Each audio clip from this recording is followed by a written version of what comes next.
Okulonda ke kamu ku bubonero obutono ennyo akalaga enfuga egoberera amateeka oba kiyite dimokirasiya mu mawanga agawerako. Amawanga agaasukkuluma ku gannaago, amawanga nga Bungereza, eggwanga eryadde United States of America, Bugirimaani, Canada n'amalala gazze nga gakulaakulana nnyo olw'okutegeka ng'okulonda okw'amazima n'obwenkanya. Wano mu ggwanga Uganda twakabeera n'okulonda kwa mirundi 10 gyokka ku mitendera egy'enjawulo, gamba ng'omutendera ogw'obwa pulezidenti, omutendera gw'ababaka ba paalamenti, kw'ogatta ne gavumenti ez'ebitundu, nga twakava mu bafuzi b'amatwale. Mu mwaka ogwa 1962 Uganda yategeka akalulu akaasookera ddala era ekibiina ekya UPC oba kiyite Uganda People's Congress kyakola omukago n'ekibiina ekya Kabaka yekka Party era bano ne bawangula okulonda okwo. Mu mwaka ogwa 1966 eyali omukulembeze w'ekibiina kya UPC omugenzi kati Dr. Milton Obote Opeto yajjawo constitution era n'afugira wabweru w'amateeka. Omwaka ogwaddako ogwa 1967 Obote yaleeta constitution empya wabula nga nayo yali yakiyita mu luggya. Omukulembeze wa Uganda eyaddako ng'ono si mulala omwagalwa w'abangi naye nga weewuunya ekyali kimwagaza, omugenzi kati Field Marshal Dr. Idi Amin Dada Nyabiroowume. Ono olwakwata obuyinza mu mwaka ogwa 1971 yadibaga ssemateeka n'adda ne mukati, anti teyakoma okwo, yadibaga ssemateeka teyakomaawo n'amuwera n'omuwera, olwo ye n'afuuka etteeka nga buli kyayogera kye kikola. Mu mwaka ogwa 1980 waliwo akalulu akaddamu okutegekebwawo ekibiina ekyali mu buyinza, ekibiina ekya UPC ekyali kikulemberwa omugenzi kati Dr. Milton Obote Opeto kyalangirirwa ku buwanguzi. Mu bamu ku beetaba mu kalulu kano mwalimu omugenzi kati Dr. Paul Kawanga Ssemwogerere, Yoweri Museveni Kaguta nga kati ye pulezidenti w'eggwanga Uganda, ono banne ngamba Mwami Museveni n'abalala abaali banyiiziddwa baakolako mu gavumenti katono naye nga beekokkola ekibba bululu era oluvannyuma baagenda mu nsiko mu mwaka ogwa 1981 paka 86 ng'okuva olwo olwakwata obuyinza kati ye pulezidenti wa Uganda n'okutuuka kati. Mwaka ogwa 1995 ssemateeka wa Uganda omupya yali awedde okukolebwa era baateekamu obuwaayiro bungi. Omwaka ogwaddako mu mwaka ogwa 1996 Uganda yaddamu n'eba n'akalulu wabula nga kano kaawangulwa Mwami Museveni ne banne. Emyaka ejaddirira awo nga wayise emyaka 5 mu mwaka ogwa 2001,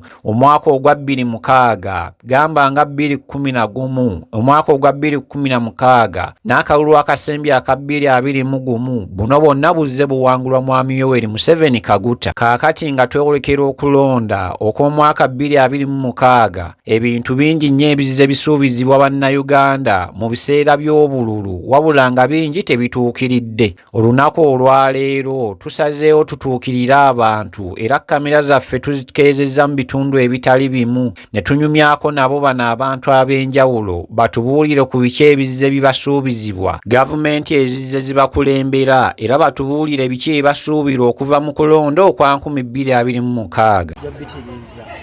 naye ate we tumala okukaba wakyewuunyisa tukabawa ekiseera kigere kituuka ekyobetinga the actions byebatusuubiza ate tewali kyetulaba.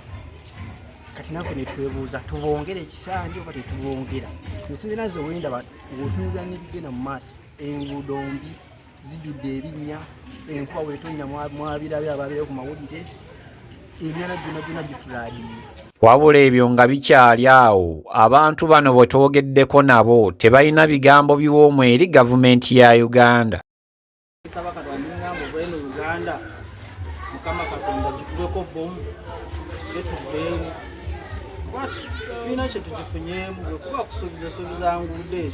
Esuubiza enguudo, oluguudo neerutandikako Katonda ekisanja nga kyakatandika, neerukolaakolako ne baleeta emmotoka ne bisimaasima emyala, neemaliza nga terukoze.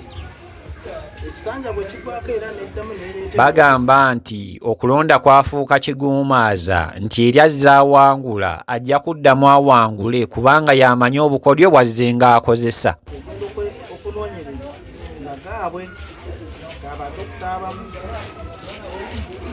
esuubiza okujjako omusolo ku bintu nkendeezaako embeerawo akaseera katono akalembereza akatono. Embeera ekyamazima yo nga bw'efaanana mu bitundu eby'enjawulo si nnungi wadde, wabula nga ebyo bitadde ebbali. Akakiiko akavunaanyizibwa ku by'okulonda mu ggwanga erya Uganda akayitibwa Uganda Independent Electoral Commission akakulemberwa omulamuzi Simon Byabakama ko kaamala dda okufulumya roadmap oba kuyita okugobererwa mu kulonda, era nga kaategeeza dda keetaaga ssente ezimu ku ezo ezaayisibwa mu bajeti ne kalabula n'ebibiina by'ebyobufuzi eby'enjawulo ebitali bimu okusobola obutateekawo mbeera etataataganya kulonda. Bano baagendera ddala mu maaso okulaba nga balabula era abantu bonna abeesomye okulaba nga baleeta obutabanguko mu kulonda nti beegendereze era bajja kisangamu obuzibu. Baasaba ebibiina by'obufuzi okusobola okweteekateeka okulungi okusobola okutegeka akalulu k'amazima n'obwenkanya. Naye ku ndowooza za bannayuganda nga bw'oziwulidde okuva ebbanga lyonna bazze nga basuubizibwa ebintu mu biseera eby'obululu naye ne bitatuukirizibwa. Eggulire lino tugenda kuligoberera tusobole okufuna ku ndowooza za bannayuganda abali mu bitundu ebitali bimu ku kulonda okwa mwaka 2026. Nze Rodin Mugema ku lwa MRU TV Pokopoko News.